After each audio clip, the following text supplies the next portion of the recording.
Ito na po yung totoong patatim. Totoong patatim na talaga to, promise. Ayun na. Kompleto na. May pinya din po tayo. Yung pinya lang siya na tidbits. Hindi po siya yung juice. Yung ilagay natin.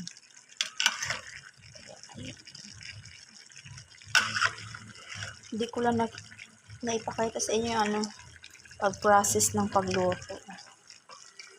Haba kasi na proseso. At ang tagal palambutin ng pata natin. Halos 1 oras na mahigit.